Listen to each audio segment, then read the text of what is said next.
नमस्कार छात्रों, तो स्वागत है आपका अपना YouTube चैनल प्रभाकर गुरु एजुकेशन में।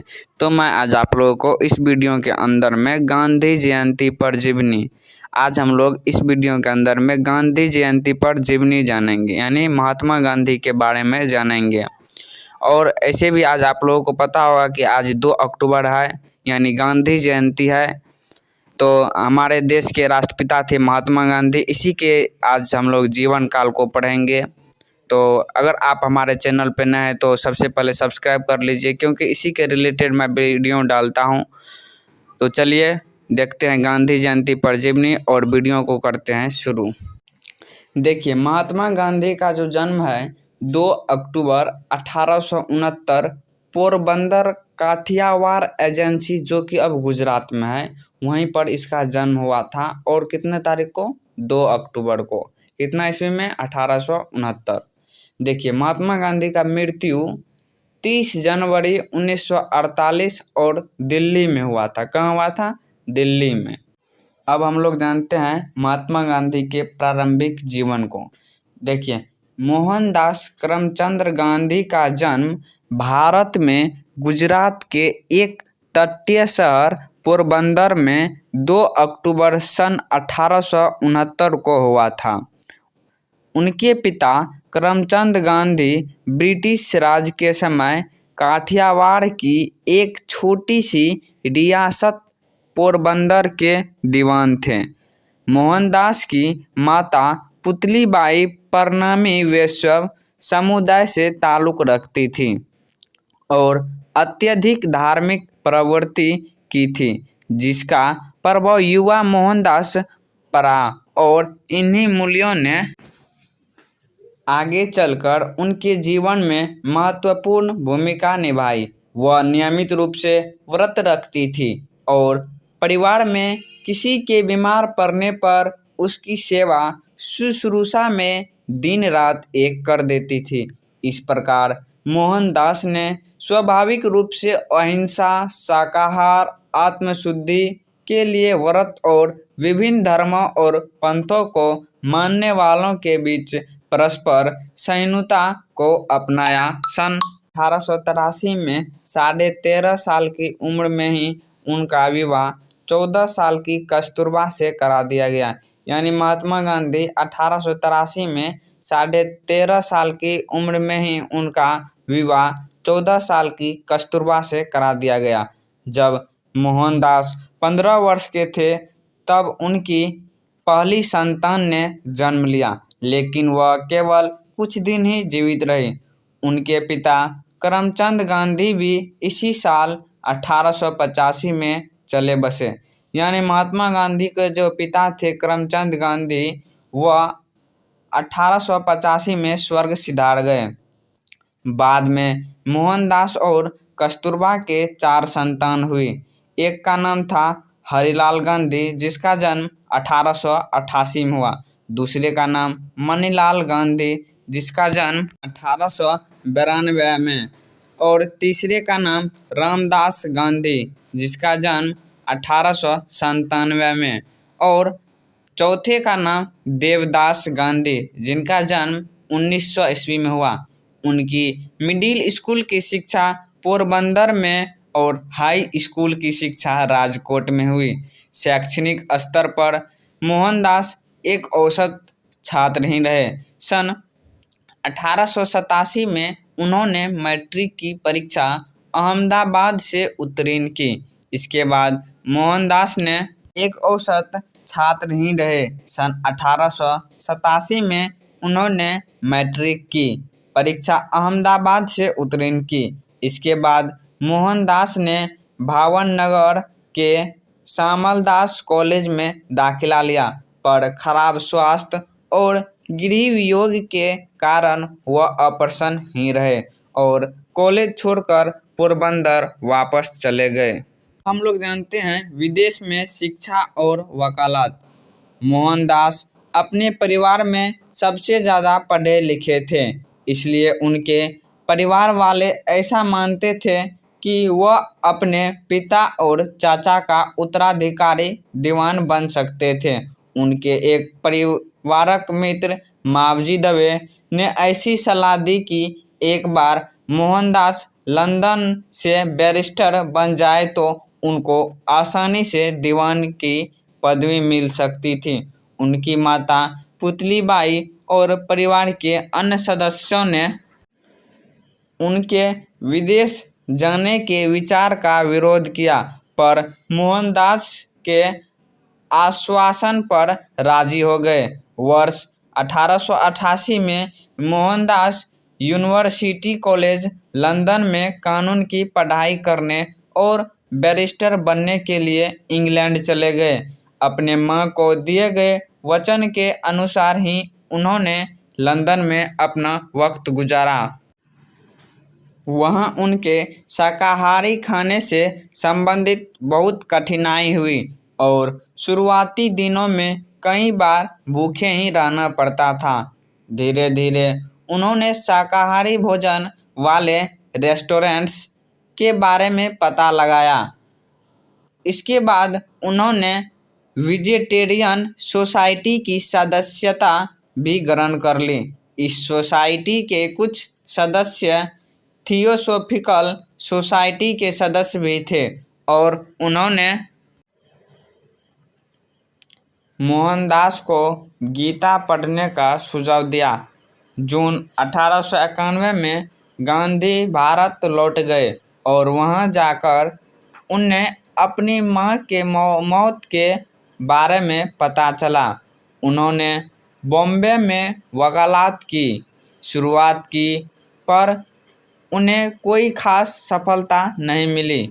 इसके बाद वह राजकोट चले गए, जहां उन्होंने ज़रूरतमंदों के लिए मुकदमे की अर्जियां लिखने का कार्य शुरू कर दिया, परंतु कुछ समय बाद उन्हें यह काम भी छोड़ना पड़ा। आखिरकार सन 1893 में एक भारतीय फर्म से नेटल दक्षिण अफ्रीका में 1 वर्ष के करार पर वकालत का कार्य स्वीकार कर लिया।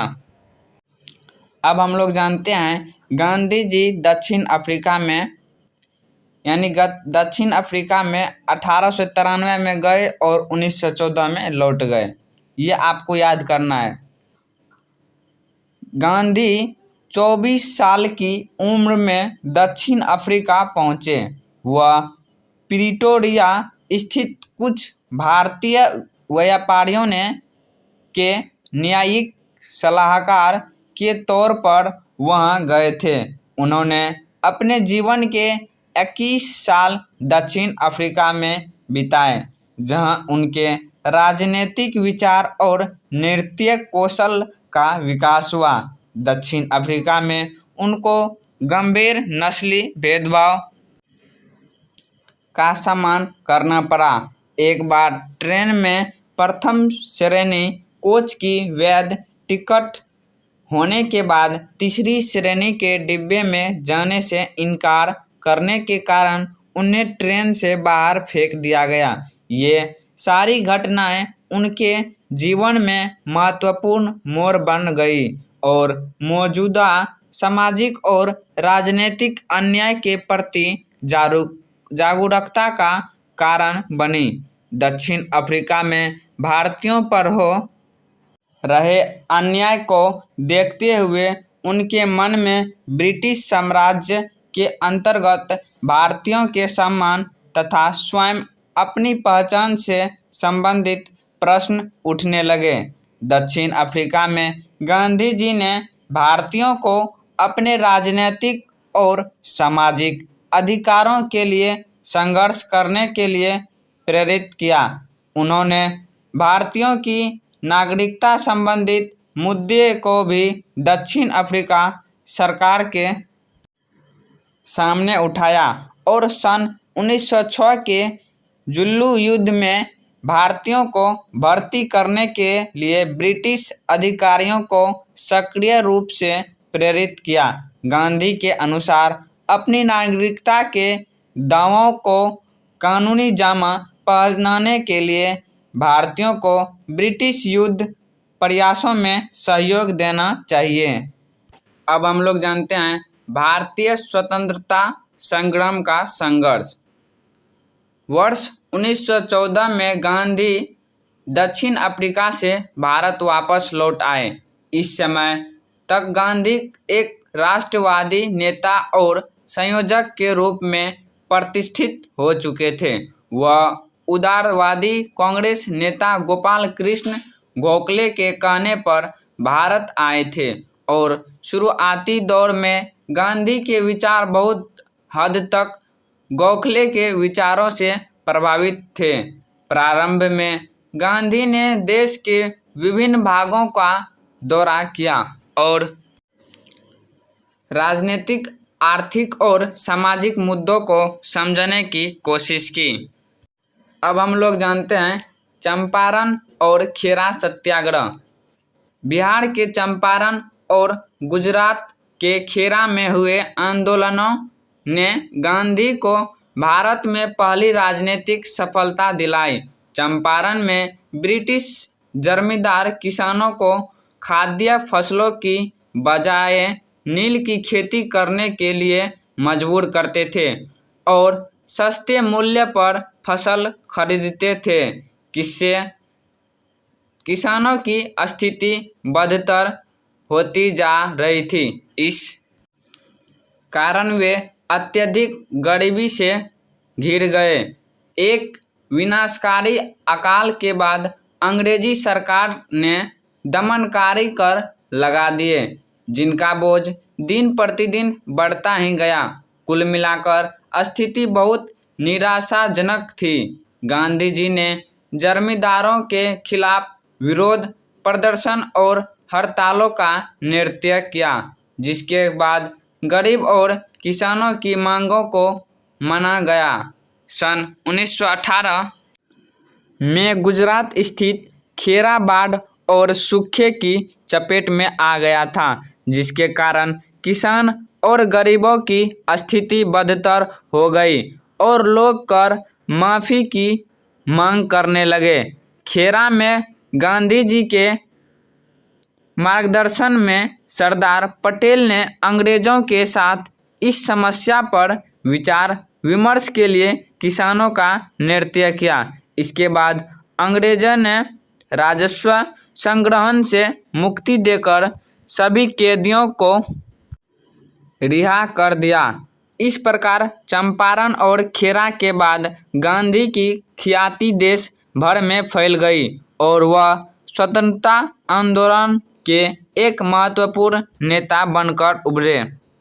अब हम लोग जानते हैं खिलाफत आंदोलन।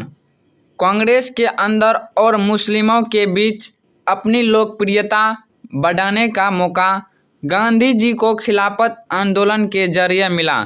खिलाफत एक विश्वव्यापी आंदोलन था, जिसके द्वारा खलीफा के गिरते प्रभुत्व का विरोध सारी दुनिया के मुसलमानों द्वारा किया जा रहा था। प्रथम विश्व युद्ध में पराजित होने के बाद ओटोमन साम्राज्य विखंडित कर दिया गया था, जिसके कारण मुस्लिमों ने अपने धर्म और धार्मिक स्थलों के सुरक्षा को लेकर चिंता बनी हुई थी।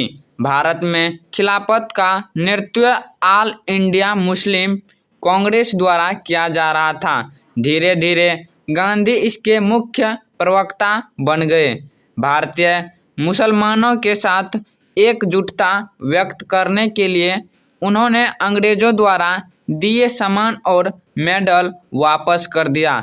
इसके बाद गांधी न सिर्फ कांग्रेस बल्कि देश के एकमात्र ऐसे नेता बन गए जिसका प्रभाव विभिन्न समुदायों के लोगों पर था। अब हम लोग जानते हैं गांधी जी की हत्या। 30 जनवरी 1948 को राष्ट्रपिता महात्मा गांधी की दिल्ली के बिरला हाउस में शाम 5:17 पर हत्या कर दी गई।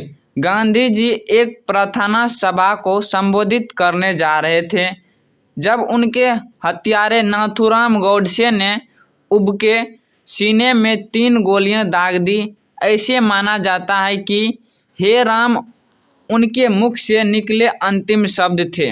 नाथूराम गोडसे और उसके सहयोगी पर मुकदमा चलाया गया और 1949 में उन्हें मौत की सज़ा सुनाई गई। मैं आशा करता हूं कि आप लोगों को महात्मा गांधी पर जीवनी बहुत अच्छा लगा होगा। अगर आप लोगों को थोड़ी सी भी वीडियो अच्छी लगी हो तो हमारे चैनल को सब्सक्राइब कर लीजिए और सब्सक्राइब एवं शेयर करना ना भूलिए। तो चलिए आज के लिए इतने ही, मिलते हैं नेक्स्ट वीडियो में। जय हिंद, वंदे मातरम।